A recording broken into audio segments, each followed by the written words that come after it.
예수는 감람산으로 가시다. 아침에 다시 성전으로 들어오시니 백성이 다 나아오는지라 앉으사 저희를 가르치시더니. 예수는 감람산으로 가시다. 예수님은 감람산 자주 가셨습니다. 예루살렘 성전 동편에 감람산이 있습니다. 한 800m 정도가 된다 그래요, 높이가. 근데 예루살렘 지대 자체가 높으니까 해발 고도로 보면 이제 그 정도가 됩니다. 감람산에서 기도도 하시고 쉬기도 하시고, 그리고 거기서 돌아가시기 전날 또 피를 흘리며, 피 같은 땀을 흘리며 기도도 하셨고, 거기서 승천도 하셨습니다.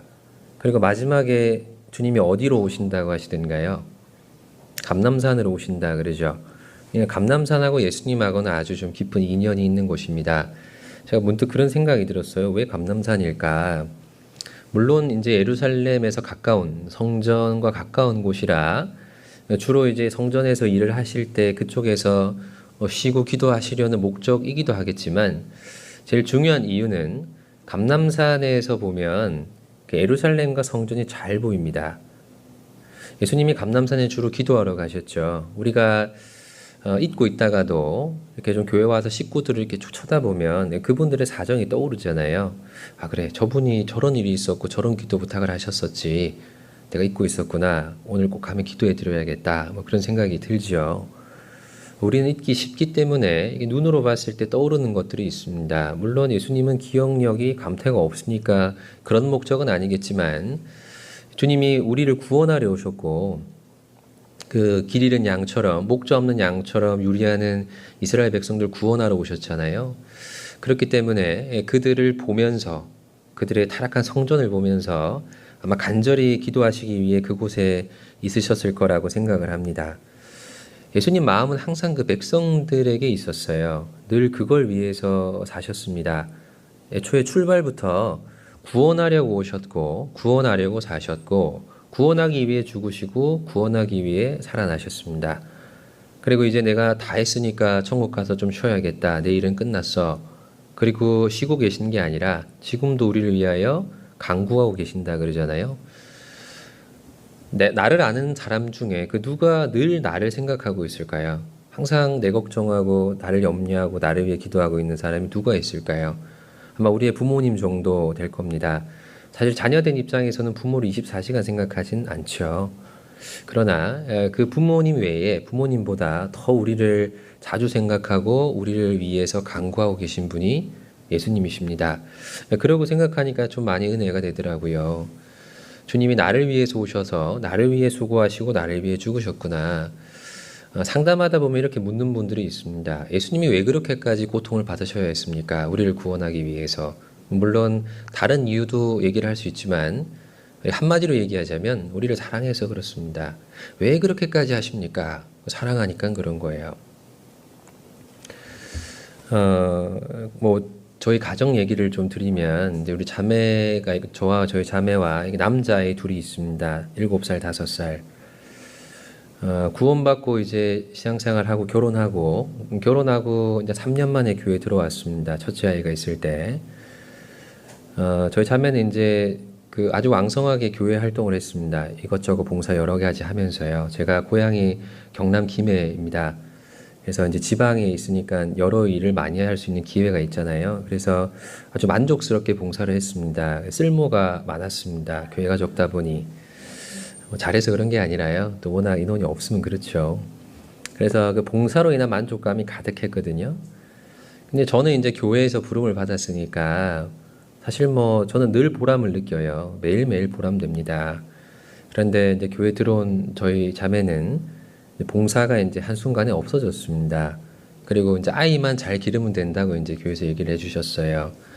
결혼하고 출산하고 아이를 길러보신 우리 자매님들은 아실 겁니다. 그 아이만 잘 기르면 만족이 있던가요? 내가 뭐하러 살고 있지?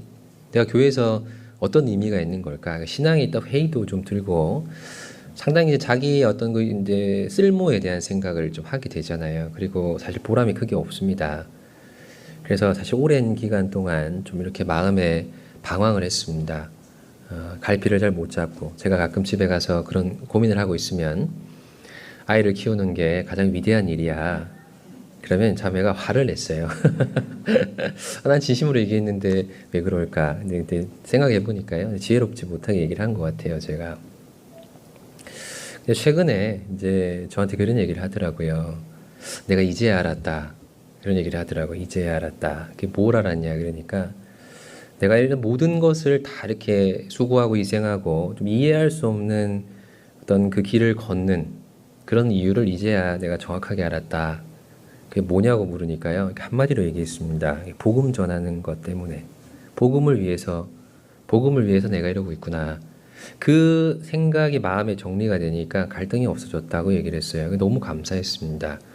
근데 사실은 좀 새삼스러운 대답이죠. 애초에 복음을 위해서 살았고 복음을 위해 교회에 들어왔습니다. 근데 그게 개인화가 되지 않으니까 여러 가지 이유들이 이제 우리의 삶에 의문을 던진 겁니다. 복음을 위해서. 단순하지만 굉장히 명쾌한 대답입니다. 우리가 신앙생활을 함에 있어서 나름대로의 어려움이 있을 거예요. 개인사도 있고 건강상의 문제도 있고 경제적 문제도 있고 대인관계 문제도 있고, 신앙생활 못할 이유를 꼽으라면 누구나 여러 가지는 꼽을 수 있어요. 근데 그 모든 것을 다 뒤로하고 교회 생활하는 이유가 뭐죠? 뭔가요?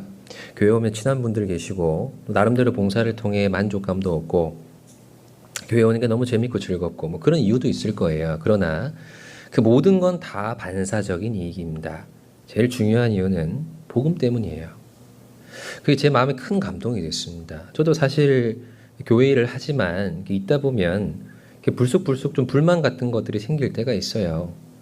여러 가지 이유에 의해서.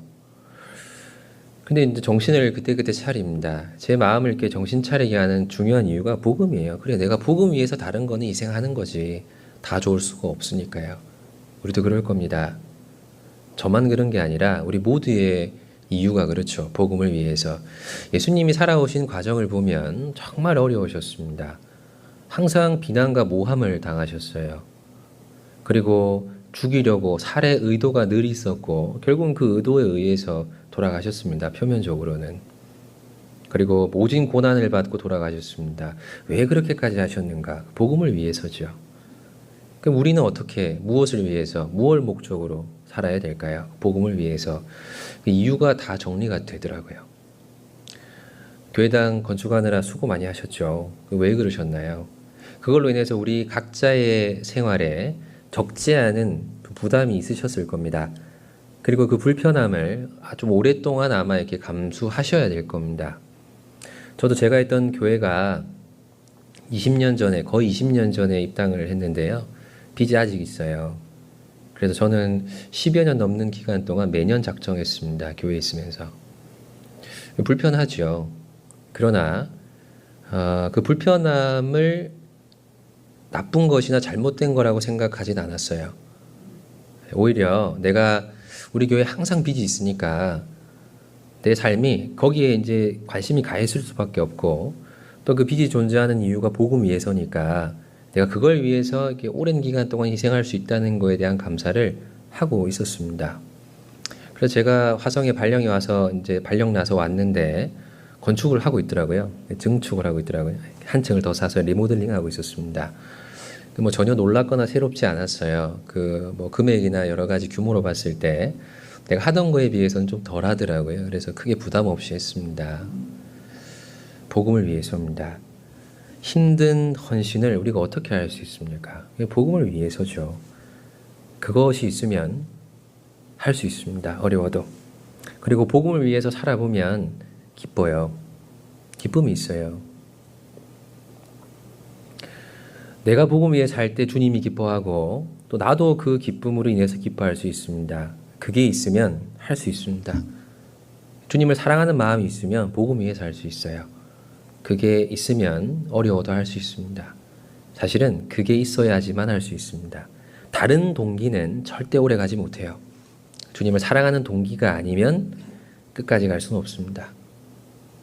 자, 주님은 그런 마음을 갖고 늘 감람산에서 기도하셨을 거예요. 내가 그걸 위해 왔지. 내가 너희를 위해 왔지. 그래서 내가 내일 죽어야 되는 그 고통도 내가 감수할 거야. 주의 뜻대로 하옵소서. 내 뜻대로 마옵시고. 그 강력한 동기가 어디서 왔겠어요?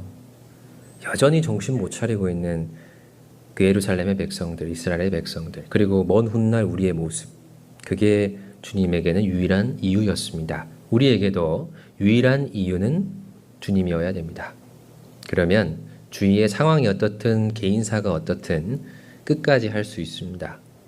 저도 그래서 그 마음 갖고 끝까지 할 생각입니다.